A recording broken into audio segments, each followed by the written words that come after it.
방금 우리가 읽은 성경의 말씀과 같이 예수님의 이름이 임마누엘이라 했는데 그 의미를 함께 생각하면서 은혜를 나누고자 합니다. 요것은 제가 아침에 요건 날씨가 아주 매우 추운 날 나가서 성에가 이렇게 낀 겁니다. 근데 조금 늦어서 약간 녹았어요.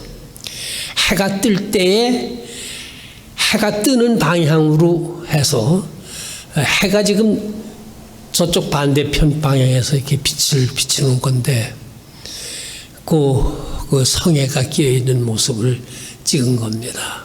아주 신비로운 그런 이게 죽은 거예요. 죽은 풀잎인데 저렇게 아름답습니다.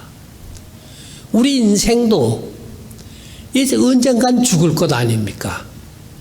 죽어도 저렇게 아름다울 수 있다 그러면은 얼마나 좋겠는가 그런 생각을 해 보았습니다. 오늘 하나님의 말씀과 좀 관계가 있겠다 싶어서 이 사진을 표면에다가 넣었습니다. 임마누엘, 하나님이 우리와 함께 계시다. 이 뜻이 함께라고 하는 그 말이 아주 중요한 말입니다.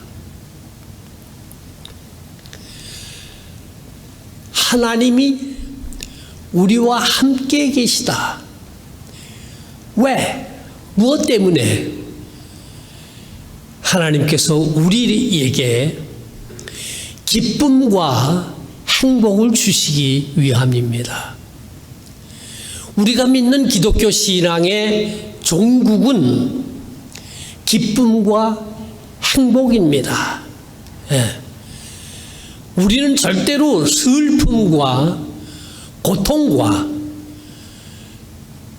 분노와 이런 것으로 인생이 끝나지 않습니다.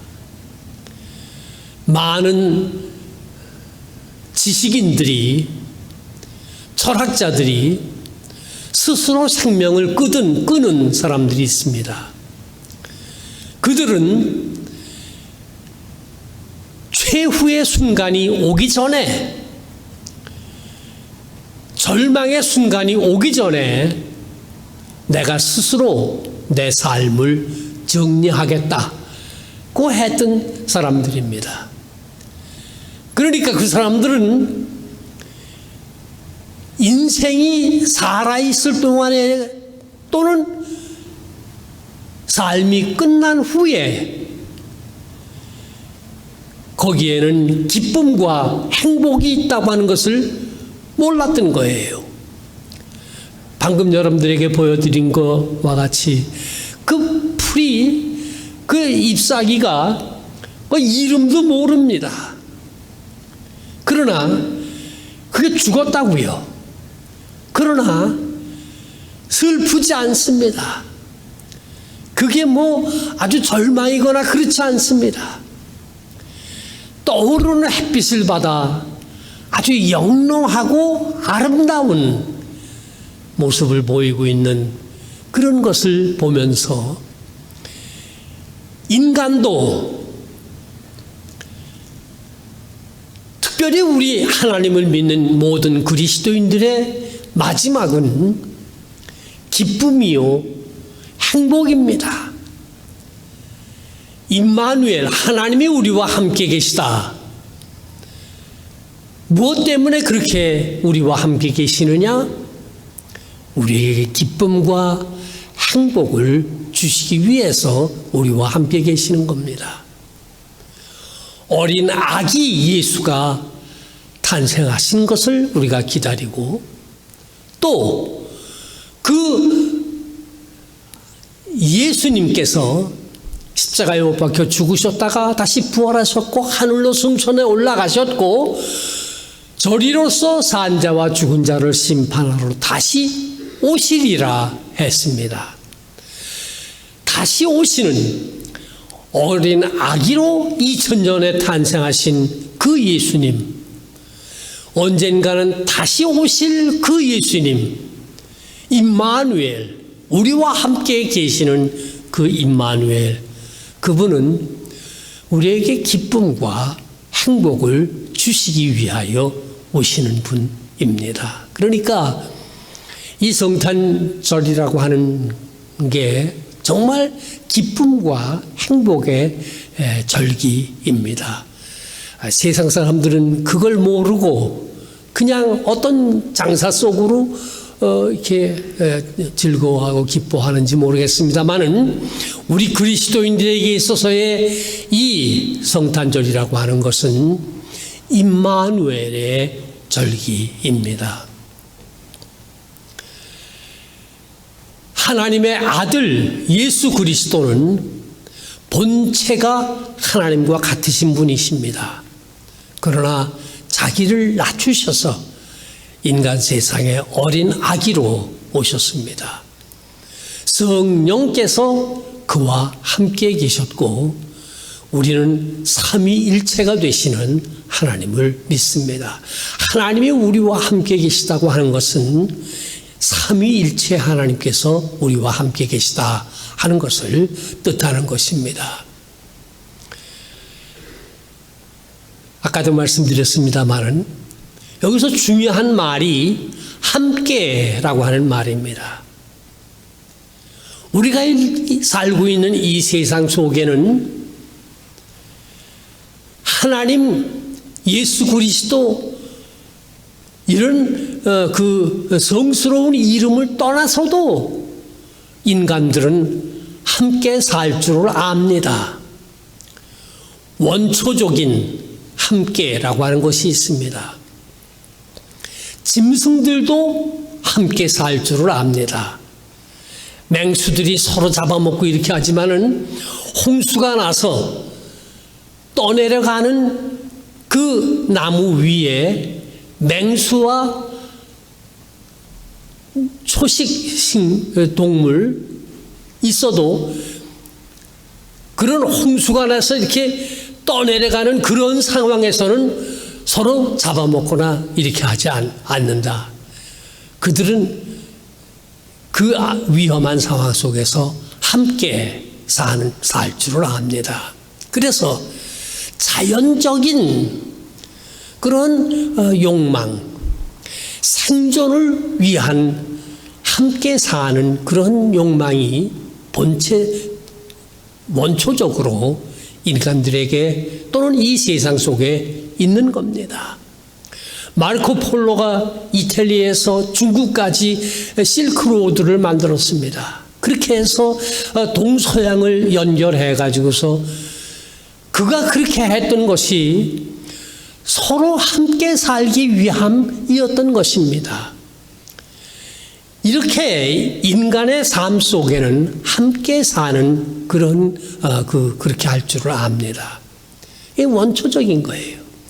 그러나 많은 인간들이 우리 인간 역사 속에서 이 함께 산다고 하는 그런 인간의 그런 본초적인 그런 모습을 악용한 일들이 많이 있었습니다.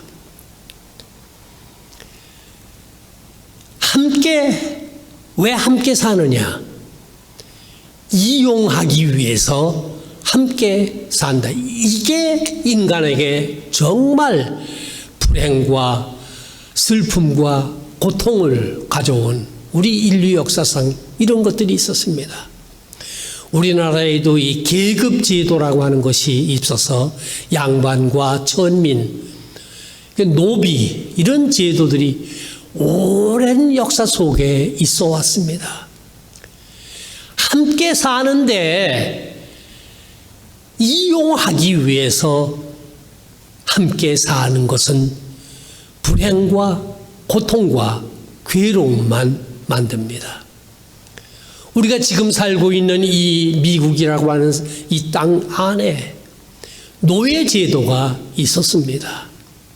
많은 많은 아프리카 사람들이 세계의 노예로 그 역사를 읽어보게 되면 정말 그 참담한, 그게 다 누가 한 일이냐 하면은 인간이 한 거예요.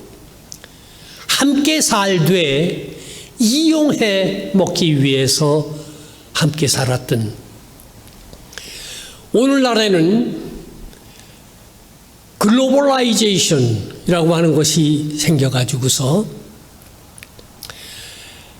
저 아프리카 어느 나라에 사람들이 목화밭에 나가서 그 뜨거운 햇빛 속에서 죽을 고생을 하면서 목화를 기릅니다. 그렇게 하면 이 유럽에 있는 나라 회사들이 가서 그 목화를 삽니다. 아주 싼 값으로 삽니다. 그래가지고서 자기 나라에 가져가서 그것을 옷감을 만듭니다.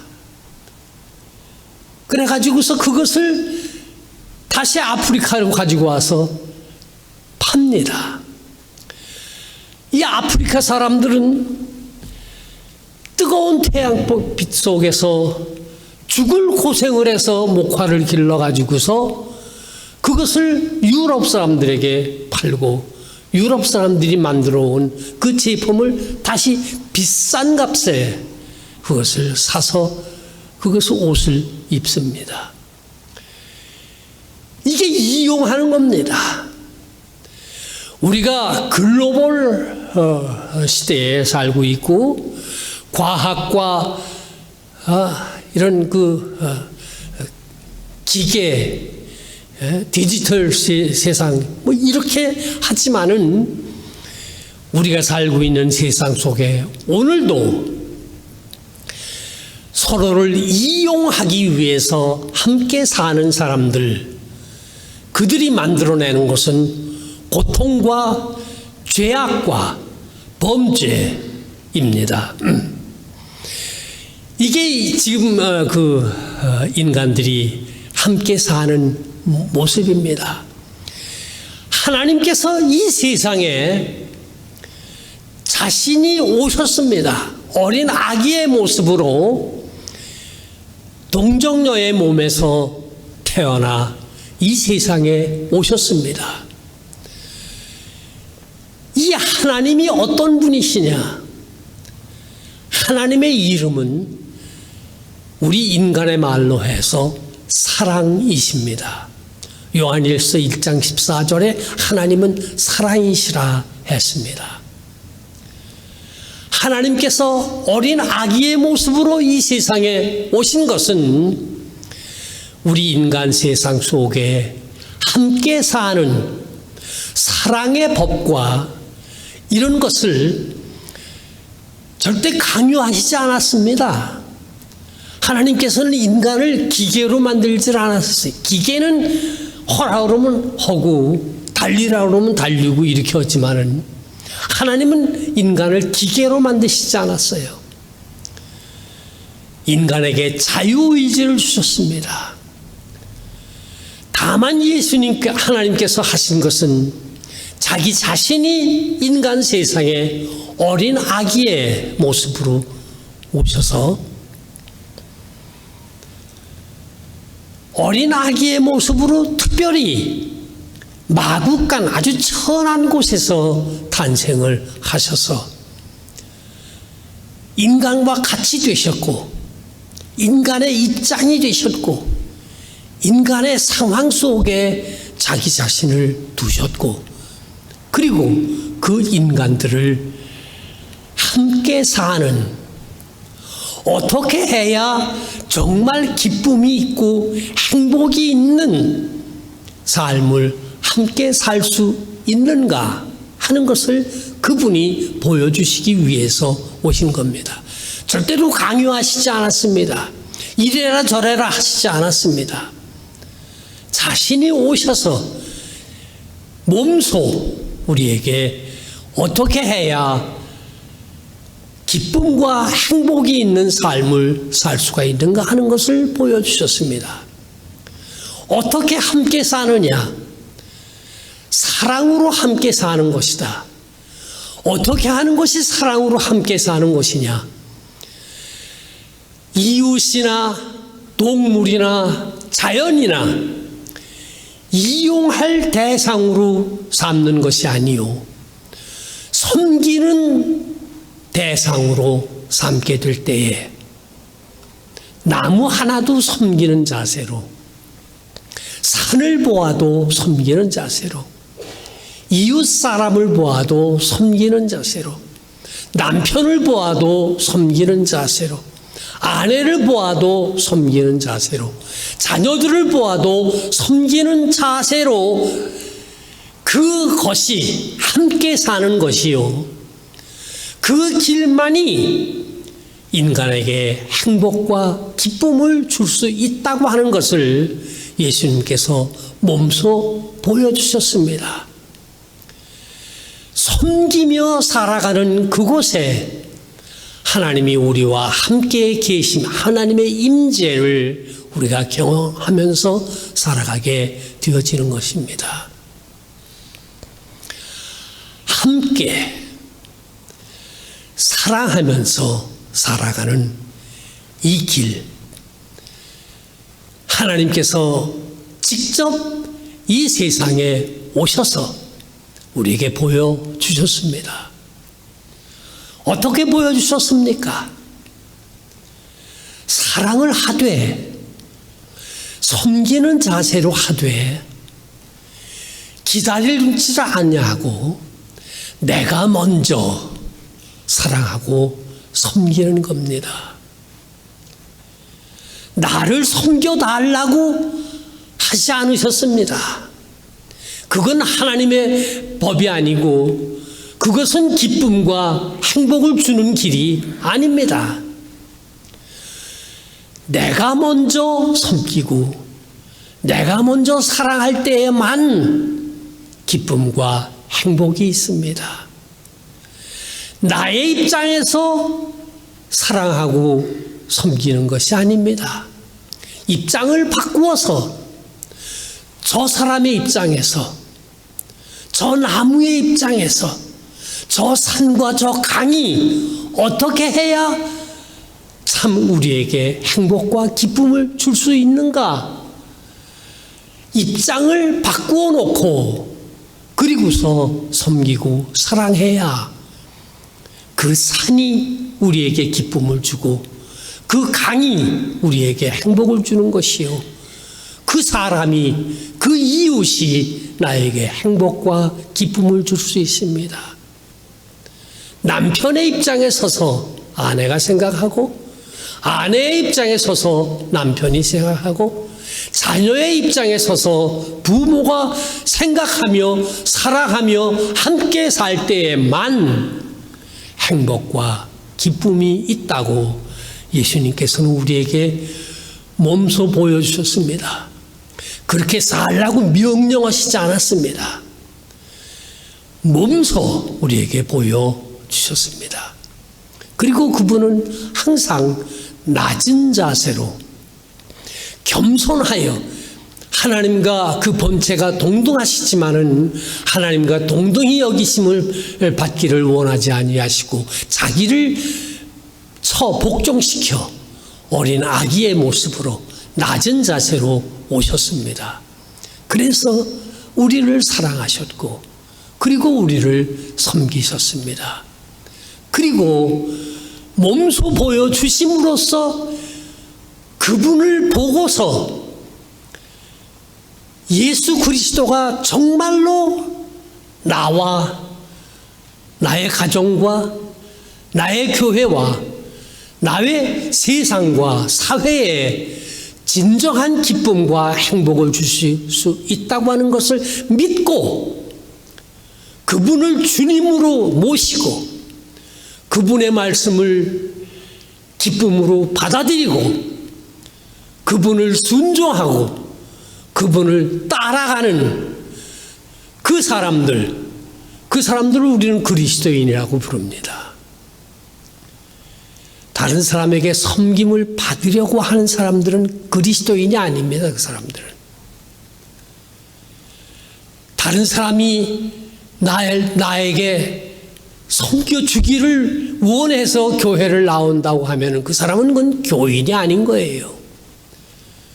정말 그리스도인이라고 하는 사람들은 예수 그리스도를 바라보고 그분이 나에게 명령하시지 않았지만은 내가 그분을 보고 나 자신을 그분에게 던지고 그분을 나의 주님으로 모시고 그분을 나의 하나님으로 섬기고 그분을 순종하고 따라가는 실천하는 그런 사람들 마음속에 기쁨과 행복이 있습니다.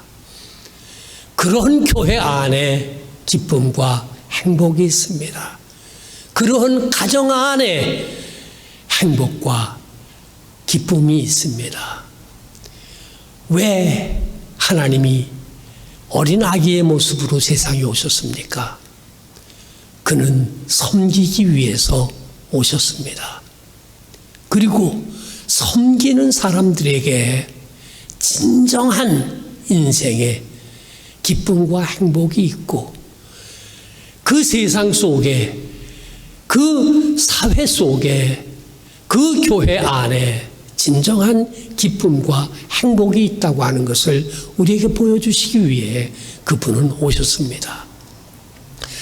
우리는 그분이 오신 것을 환영하고 그리고 그분을 우리의 심령 속에 영접합니다. 이게 애드벤트를 보내는 우리의 신앙의 자세입니다.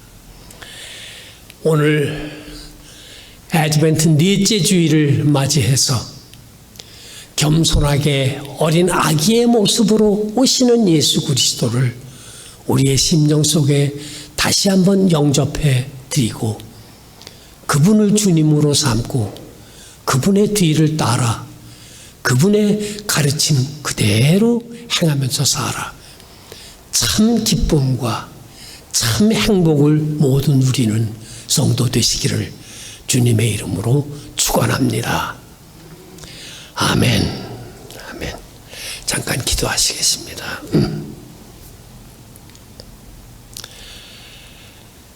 감사하신 여호와 아버지 하나님, 참 진리를 알지 못하는 사람들이 우리 주변에 많이 있습니다. 참 사랑을 알지 못하고 참 기쁨과 행복을 알지 못하는 사람들이 우리 주변에 있습니다. 주여, 이 자리에 모인 우리들을 주님 깨우쳐 주시고 성령으로 감화하여 주셔서 이 말씀을 이해하고 우리의 생활 속에 실천하며 또 나아가서 이 참 기쁨과 행복의 길을 다른 사람들에게 지혜롭게 전달할 수 있는 능력과 힘을 저희들에게 허락해 주시옵소서. 우리가 살고 있는 이 프레스너 지역에 많은 한인 동포들 또 그리스도를 알지 못하는 이들이 있다고 하오니 우리들에게 지혜와 능력을 허락하여 주셔서 이 참 진리를 증거할 수 있도록 우리 모두를 이끌어 주시옵소서. 감사합니다. 이 프레스노 한인연합감리교회를 이곳에 허락해 주시고 이 사랑스러운 성도들이 이렇게 함께 모여 예배드릴 수 있게 해주신 것을 감사드립니다. 그리스도를 진심으로 잘 따라 실천해 감으로 말미암아 우리 교회가 참 사랑과 참 기쁨과 참 행복이 항상 넘치는 교회로 나아갈 수 있도록 이끌어 주시옵소서. 그리스도의 이름으로 감사하고 기도 올리옵나이다. 아멘.